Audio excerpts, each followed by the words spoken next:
नमस्कार विद्यार्थी मित्रांनो, आज आपण पाहत आहोत नागरिकशास्त्र किंवा राज्यशास्त्रातील तिसरी शाखा महत्त्वाची संसदीय कार्यप्रणालीमध्ये तिसरी शाखा, जिला कार्यकारी मंडळ असे म्हणतात.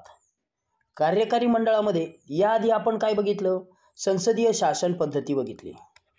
संसदीय शासन पद्धतीच्या 3 शाखा आपण बघितल्या. पहिली शाखा बघितली कायदे मंडळ, ज्यामध्ये कायदे निर्मिती होते. कायदे निर्मिती करणारे कोणते? लोकसभा आणि राज्यसभा. दुसरी आहे कार्यकारी मंडळ. कार्यकारी मंडळाचं आज आपण पाहणार आहोत. आणि तिसरी व्यवस्था आहे, 3 शाखा आहेत, न्यायमंडळ. ते आपण पुढच्या व्हिडिओमध्ये पाहणार आहोत. ओके, या 3 शाखातले आपले कायदे मंडळ हे संपलंय. तुम्ही बघितलं नसेल तर आधीचे व्हिडिओ बघून घ्या. आज आपण कार्यकारी मंडळ हे पाहणार आहोत. या तिसऱ्या महत्त्वाच्या घटकामध्ये आपण आज पाहणार आहोत कार्यकारी मंडळाचे प्रमुख माननीय राष्ट्रपती. भारतीय संविधानाने निर्माण केलेले हे सर्वोच्च पद. भारतीय संविधान हे लिखित स्वरूपात आहे आणि त्यांचे सर्व अधिकार वापरणारे, प्रत्यक्षात काम करणारे, जनतेने निवडून दिलेले पंतप्रधान व मंत्रिमंडळ. आपण आता यातला फरक बघू. माननीय राष्ट्रपती यांची निवड ही अप्रत्यक्षपणे होते. कशी होते? अप्रत्यक्षपणे. अप्रत्यक्षपणे ते निवडले जातात. पुढे मी सांगणारच आहे कसे. त्या उलट पंतप्रधान व मंत्रिमंडळ हे प्रत्यक्षपणे निवडले जाते. प्रत्यक्षपणे निवडले जाते जनतेतून. आमदार, खासदार यांच्यामार्फत. पुढे कसं आहे ते मी सांगतोच. प्रत्यक्षपणे निवडले जाते राष्ट्रपतींमार्फत. राष्ट्रपती मात्र अप्रत्यक्षपणे निवडले जातात.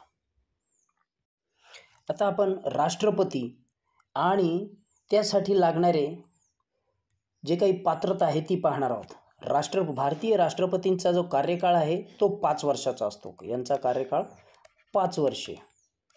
म्हणजे एकदा निवड झालेले सन्माननीय राष्ट्रपती हे 5 वर्ष राहू शकतात. मग यासाठी ज्या उमेदवाराला उभे राहायचे आहे त्या उमेदवाराचे वय वर्ष 35 पूर्ण असावे. 35 वर्षे वय. वय 35 वर्ष. दुसरा आहे तो भारताचा नागरिक असावा. भारताचा नागरिक असावा. म्हणजे काय हो? बाहेरची व्यक्ती भारताचे राष्ट्रपती होऊ शकत नाही. हे असं का असावं? याचे 2 कारणं आहेत. कारण ती व्यक्ती संवैधानिकरित्या भारताशी बांधील राहील आणि दुसरी गोष्ट, संविधान निर्मिती स्वातंत्र्याच्या काळामध्ये झालेली होती. त्यामुळे ब्रिटिश जर कोणी भारतात राहिले नव्हते पण राहिले असतील तर त्यांना पुन्हा परत भारताच्या पदावर येता येऊ नये म्हणून केलेली ही तरतूद होती. तिसरा मुद्दा, संसदेने वेळोवेळी जे नियम केलेले आहेत, जे नियम आहेत ते त्यांनी पाळावेत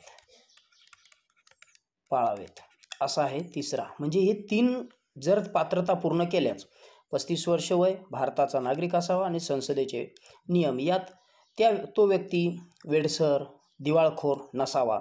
त्याच्याकडे अन्य लाभाची पदे नसावीत. म्हणजे तो दुसऱ्या कुठल्याही पदावर नसावा. जर असेल तर त्याने तिथून पदमुक्त होऊन काम करावे. पदमुक्त होऊन करावे. ठीक आहे, आले लक्षात पात्रता. आता आपला मुद्दा आहे राष्ट्रपतींची निवड कशी होते किंवा निवडणूक कशी होते. तर आपण आधीच बघितलं की ही अप्रत्यक्षपणे होते. अप्रत्यक्षपणे म्हणजे जनतेतून ते निवडले जात नाहीत. मग कोण निवडून देतं यांना? तर पहिली गोष्ट, लोकसभेमध्ये आलेले, लोकसभेतील जनतेने निवडून दिलेले जे माणसं असतात, ज्यांना आपण खासदार म्हणतो, ती माणसं मतदान करतात. दुसरं, राज्यसभेमध्ये जे सदस्य असतात, राज्यसभेतील जे सदस्य असतात, ती सदस्य मंडळी यासाठी मतदान करतात. आणि तिसरं, भारतातील जेवढे राज्य आहेत, राज्यांमधील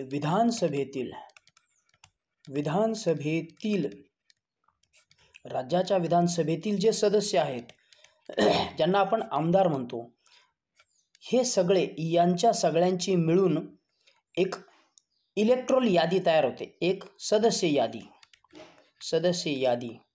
ही यादी म्हणजेच इलेक्टोरल लिस्ट.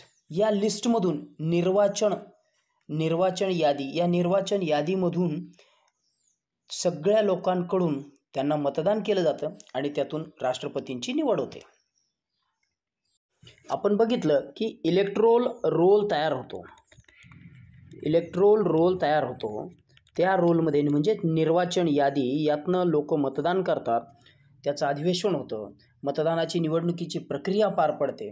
या प्रक्रियेत जे उमेदवार उभे राहतात त्यांना पक्षाकडूनही पाठिंबा असतो आणि त्यातून जास्त मतदान मिळणाऱ्या व्यक्तीला लोकसभेच्या, राज्यसभेच्या, विधानसभेच्या वेगवेगळ्या सदस्यांकडून ज्यांचं मतदानाचं पर्सेंटेज अधिक आहे त्यांना राष्ट्रपती म्हणून घोषित केलं जातं. वरती जे आपण चिन्ह पाहत आहोत स्क्रीनवर, हे भारताचं जे 4 सिंहांचं ते प्रतिकात्मक चिन्ह आहे. हा राजदंडाच्या स्वरूपामध्ये भारताचे सन्मान चिन्ह आहे, ज्यावरती सत्यमेव जयते हे खाली कोरलेलं आहे. याच चिन्हाच्या मान्यतेनुसार भारताचा कारभार चालला जातो, म्हणजे त्याच्यावरती मोहर उमटवताना याचा वापर केला जातो. भारताचे राष्ट्रपती, त्यांना संविधानाने अधिकार दिलेले आहेत. संविधानाने जे अधिकार दिलेले आहेत ते वापरू शकतात. मात्र प्रत्यक्षात काय होते ते सांगतो. प्रत्यक्षात आपण आधीच बघितलं, पंतप्रधान हे काम पाहतात, तर पंतप्रधान आणि मंत्रिमंडळ हे सर्व भारतीय राष्ट्रपतींचे अधिकार वापरतात. कसं ते आपण पुढे पाहणारच आहोत. भारताच्या विद्यमान राष्ट्रपती या 15व्या राष्ट्रपती आहेत. असाही प्रश्न विचारला जाईल. महामहिम माननीय श्रीमती द्रौपदी मुर्मू या 15व्या राष्ट्रपती आहेत. त्या भारताचे सर्वोच्च पद भूषवित आहेत. हे भूषवित असताना त्या पहिल्या आदिवासी राष्ट्रपती आहेत. पहिल्या आदिवासी समाजाला प्रतिनिधित्व देणाऱ्या, आदिवासी समाजाकडून प्रतिनिधित्व करणाऱ्या राष्ट्रपती आहेत. ह्या पहिल्या आहेत. असाही प्रश्न विचारला जाईल. तर महिला म्हणून त्या भारताच्या दुसऱ्या राष्ट्रपती आहेत. दुसऱ्या महिला राष्ट्रपती आहेत. मग पहिल्या महिला राष्ट्रपती कोण होत्या असा प्रश्न आलास तर त्या जळगावच्या माननीय प्रतिभा देवीसिंग पाटील या भारताच्या पहिल्या महिला राष्ट्रपती होत्या. माननीय प्रतिभाताई पाटील यांनी ते पद भूषविलेलं आहे. येतंय लक्षात? तर आता आपण कार्यकारी मंडळाचा सर्वात महत्त्वाचा व प्रत्यक्ष कार्य करणारा स्तंभ म्हणजे व्यक्ती आपण पाहणार आहोत, ज्या पदावरून तो कारभार चालतो. देशाचे पंतप्रधान व मंत्रिमंडळ हे कार्यकारी मंडळाचा प्रत्यक्षपणे कारभार पाहते आणि ते प्रत्यक्षपणे निवडून आलेले असतात. म्हणजे काय, लोकसभेवरती ज्या व्यक्तीला पंतप्रधान व्हायचं आहे ती लोकसभेवर किंवा राज्यसभेवरही चालतं, आपण आधी लोकसभेचा विचार करू. लोकसभेमधून निवडून येते. समजा जो काही एखादा पक्ष आहे, आपण त्या पदाचा आधी पदग्रहण लक्षात घेऊ. पक्ष आहे, त्या पक्षाचे लोकसभेसाठी उमेदवार उभे राहिले आणि त्या उमेदवारांना एकूण 552 पैकी 550 धरू, 2 आपण माहिती आहेत अँग्लो इंडियन समाजाच्या प्रतिनिधी, जर 400 मतदान पडलं, 400 खासदार त्यांचे निवडून आले. ही प्रक्रिया एकदा लक्षात घ्या. जर लोकसभेचा असेल तर हे कुठे आहे? दिल्लीला. कुठे आहे? दिल्लीला. मग दिल्लीला जर पंतप्रधान म्हणून जायचं असेल तर ती व्यक्ती लोकसभेच्या मोठ्या मतदारसंघात उभी राहते. तो मतदारसंघ मोठा असतो, त्याची लोकसंख्या मोठी असते. इथून 400 खासदार निवडून आले, मग तो पक्ष आता त्यांचं मंत्रिमंडळ बनवणार.